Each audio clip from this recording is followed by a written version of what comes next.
Hey guys, I am super stoked to announce that Omaze is giving away a 2020 C8 Stingray Z51, taxes and shipping paid, plus $20K in the trunk.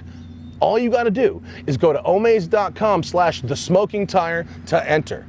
The C8 Stingray is one of my favorite cars of the year. It's one of the best riding cars I've ever driven. The dual clutch gearbox is amazing from an American company, and it is way fast, especially for its price point. But it's totally sold out. So the only way you can get one now is by going to omaze.com/thesmokingtire. Every donation benefits a great cause, the Ronald Reagan UCLA Medical Center. Check for details on the site. So just go to omaze.com/thesmokingtire and check it out for yourself. I will see you out on the road.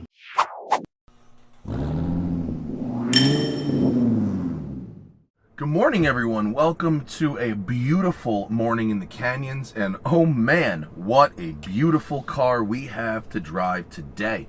This is the Polestar One.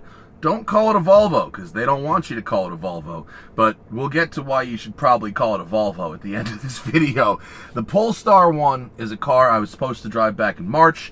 COVID put the brakes on that, and so here we are now, circling back later. I'm a bit behind the game on this one, but I have been so excited to drive this car for so long because it is so cool looking. And I'm not the only one who feels that way. As I've been driving this car around, having spent a lot of time in a lot of different exotic cars, nothing gets a reaction like this. It's so pretty, it's so classy, it's got such beautiful details, and people have no idea what it is. What is that? It's a Polestar One. Polestar? What's Polestar? Oh, it's like a hybrid. It's 600 horsepower. It's very rare. It's new. Where do I get one? You go to a Volvo dealer. So it's a Volvo? No, it's a Polestar. But you get it at a Volvo dealer? Yeah. Eventually, we settle on the fact that it should really just be a Volvo. And one of the first things I noticed when I got in it, because I made a call on my Bluetooth, and maybe you can hear it in this video, is this interior is very gorgeous, but it has an echo. There's an echo in here, and I hear it when I'm on calls, and I don't know if it's gonna make it to the video, so if it sounds a little weird in here, I'm sorry, but this car's got a cavernous echo.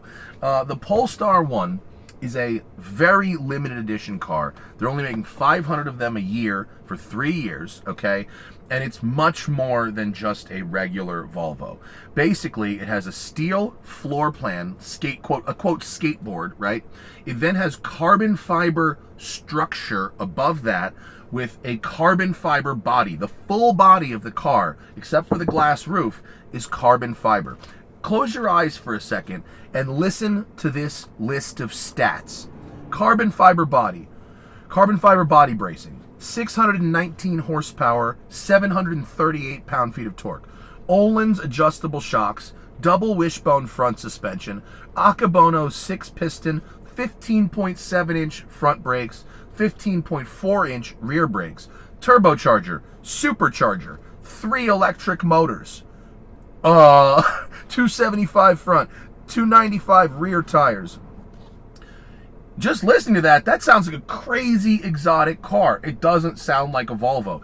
This is an incredibly complicated vehicle, and because of the hybrid system, it's also quite heavy, 5,181 pounds, with 48% of that weight in the front and 52% of that weight in the rear. You can drive it in gas only, electric only, or a combination of the two. Because it's a fucking one take, we're going a full power mode, which unleashes 232 electric horsepower at the rear wheels, 326 horsepower with the gas motor at the front wheels, and then 71 horsepower on a crank starter generator motor attached to the back of the gas engine. This is basically the most complicated powertrain anybody could dream of. But it's really interesting how it works. So we're gonna go into D. In power mode, I'm not going to use manual because it doesn't really help. We're just going to mob. And here goes the Polestar One.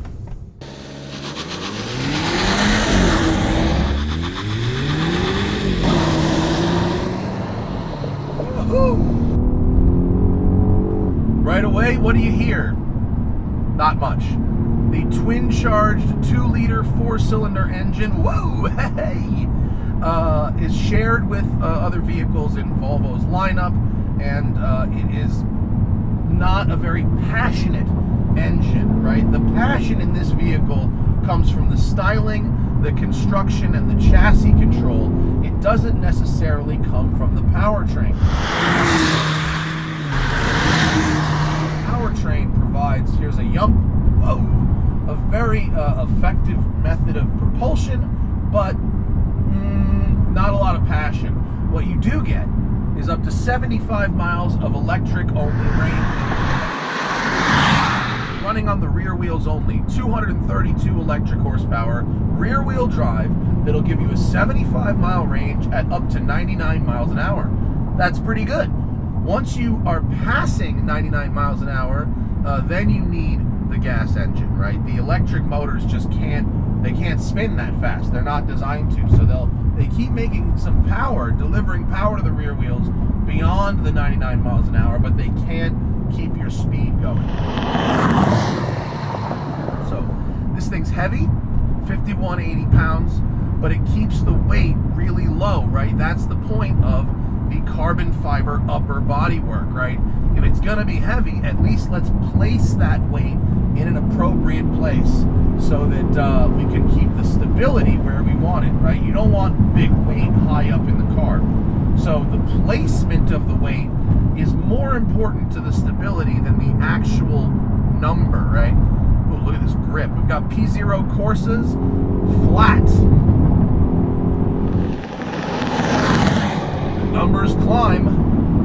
The numbers climb awful fast. Get on those brakes. Oh, good binding action there. The steering feel is incredibly digital. You have basically no idea what's going on with the front tires, but it's also very, very sharp and accurate. So while it's not the most communicative of steering systems, it does give you some confidence that the car is going to go where you point it.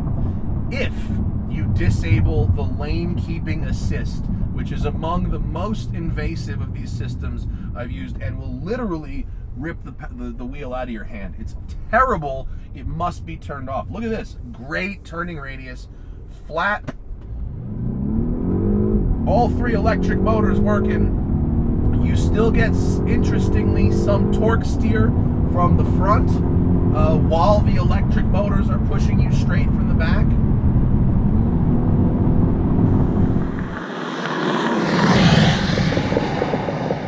Volvo and Polestar have had a relationship with Öhlins, the shock provider, for a while now. And Öhlins factory dampers for a car like this, oof, they are good. They're manually adjustable using this gold knob under the hood. It's very cool stuff. I've got it in the middle setting right now. You can do 1, 2, or 3. It's on 2, and I think that's fine.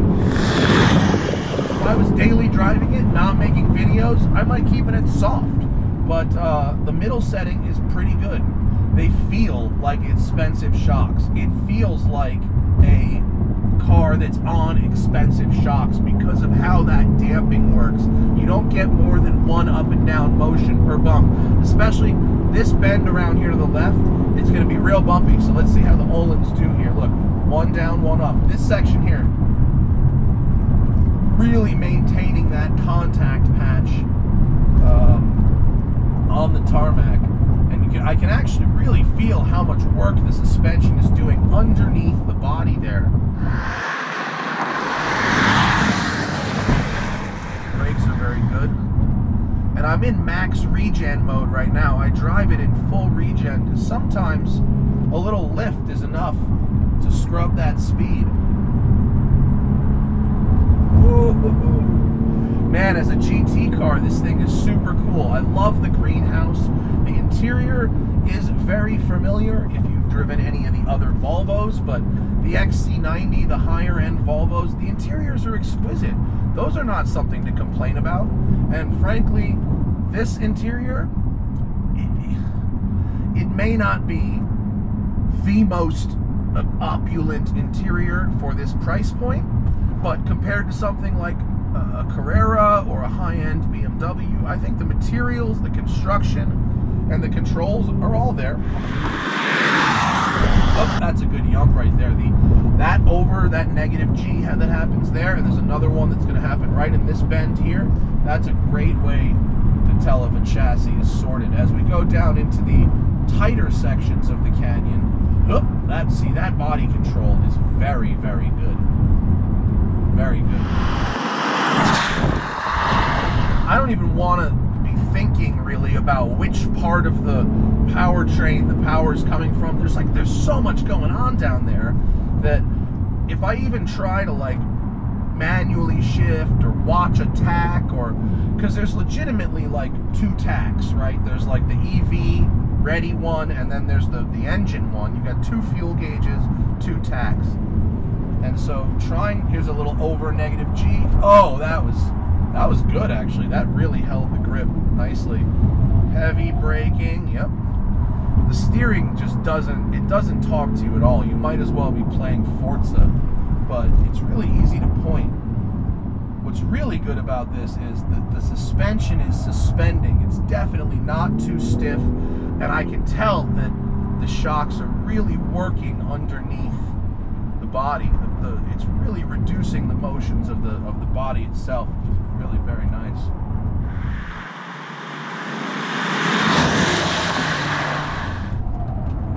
The engine's playing like choose its own adventure. I have like no idea what gear it's in or what it's doing, but it's really staying between about 4,000 and 5,000 RPM. What's really good about this too, like if I brake here, is I'm really loading up the nose at the front. When you've got the body control of those Olin shocks, it allows you to transfer that weight with a really nice level of precision. For 5,500 pounds, guys, this thing hustles. The tires are a little squealy. P0s, I don't know if they're a special spec for this car. With such a limited production, 1,500 cars, I don't know if that's worth a spec tire.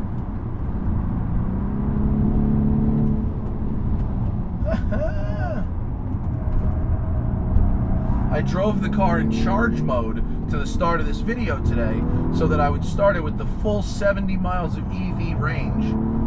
And I am definitely going through the battery right now, down to 40 miles of EV range. And I haven't driven 30 miles, I assure you. Really, really nice, accurate way to scoot through the canyon. Very interesting. It feels like the weak point might be the traction control system and the tires. There's probably a balance between efficiency and grip that they have found here, that if you tilt the scale more towards grip, you might upset the efficiency. And I really do like being able to plug in at home and having that 75 mile efficiency of a EV only. That's very nice for commuting in traffic.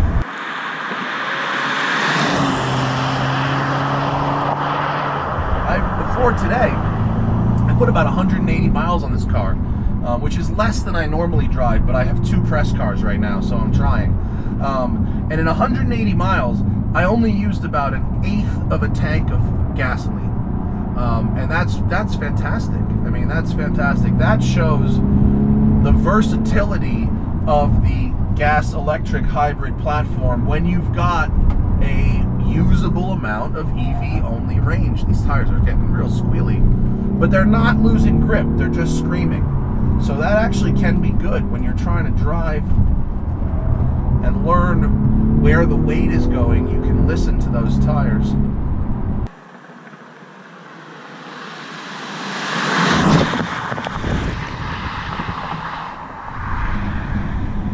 Wind doesn't buff it with the windows down, which is very good for a GT car. You want to be driving with the windows down.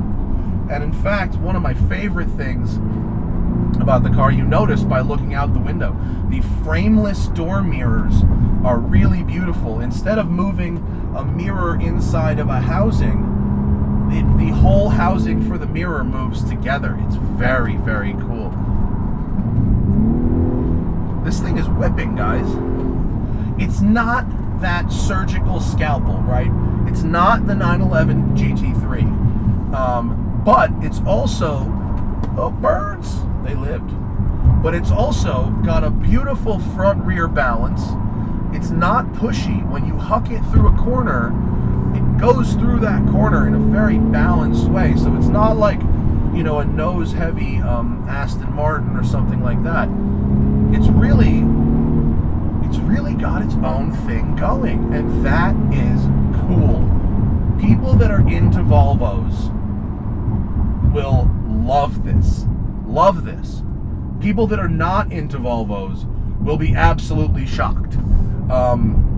Like I said in the beginning of this video, other than my personal Lamborghini Countach, which shuts the scene down wherever you go, I don't believe I've ever driven a modern car that has a street presence like this. I don't think I've ever driven a modern car that allows me to make friends on the side of the road like this thing does. If you are not into attention, under no circumstances should you buy one of these things. It allows you to make the face that I think we all secretly want to make, even if we don't admit it. Look, if I open the window, does the echo go away? Not really.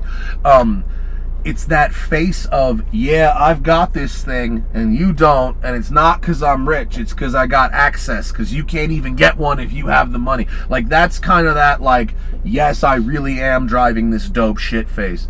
But at the same time, it's not pretentious, right? You're not just that D-bag in the newest exotic. You are a man of taste, like you're driving a Morgan. You are a man of intrigue. You know, you're driving something that is clearly exotic and beautiful, but it's not overtly douchey or classy or loud or obnoxious or intentionally attention-seeking. It's fabulous. I'm gonna end this video on my one real criticism of this car, other than that echo, which is weird, which is the name. I have said this several times in the past. I think this name, the name Polestar, is dumb. It sounds like porn star, but applied to a stripper. If you are more than 50 feet from a racetrack and you ask anybody to do a word association with the word pole, I guarantee you they come up with dancer and not position as the other. If you hear hoofs, you think zebras, not horses, or horses, not zebra. I messed up the joke. If you hear hoofs, you think horses, not zebras. If I hear the word Polestar, I think about a very successful stripper, not someone who qualifies in pole position all the time. I have never once heard Lewis Hamilton or Ayrton Senna referred to as a pole star. However, I am very familiar with the words porn star and pole dancer. And so someone at the branding team should have really come up with that. Also, to launch a $150,000 car like this under a brand that no one's ever heard of, my life got way easier when I started just telling people this was a Volvo. And so there's nothing wrong with Volvo. Volvo has a good brand name. Volvo could build exciting cars if they just went for it. I don't think they needed to come up with a brand name that sounds like stripping and porn. But this is a fabulous automobile. Objectively, subjectively, fabulous automobile. Is it expensive? Yes, but it is also very rare, and it also gets more than its fair share of exotic car attention for that money. Spectacular job, guys. Really, really well done with the engineering styling of this vehicle. And thank you to Polestar's people for letting me have a go. I'm sorry I have to criticize the name of your car. It's not a good name. It just isn't, and someone needs to tell you that to your face. It might as well be me. But thank you, and I'll see you guys later. Bye.